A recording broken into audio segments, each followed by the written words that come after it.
The house is made up of two 40-foot containers. They didn't understand it at first. They didn't realize I was building with containers. Then the permitting desk, when I showed up with the plans, she finally said, "Oh, you're building this with shipping containers. I've never heard of this."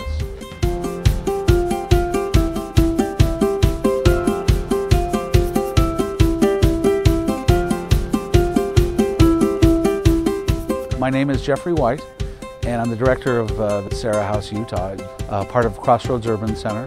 We're a local nonprofit in Salt Lake City. It's a very small structure. We've only 640 square feet.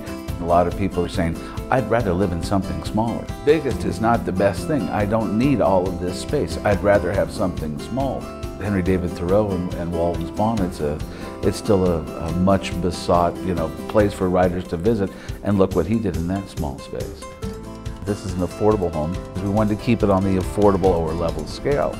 For our poor seniors, some of these folks are living in terribly old, dilapidated, manufactured housing, and those things are just not habitable. They're just like to replace them.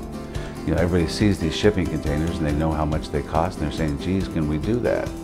I'm one of those unrepentant idealists. And rather than sit there and throw stones and rocks, I actually, come up and do it. I'm as poor as a church mouse, but I'll throw a couple of grand at something just so I can set it up and say, here it is, you told me I couldn't do it. What do you think about it?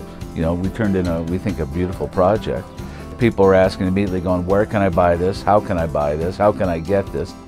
But we're still hoping that other people will look at this and say, okay, this is what they did in Salt Lake City. Don't we have somebody here locally that can do that?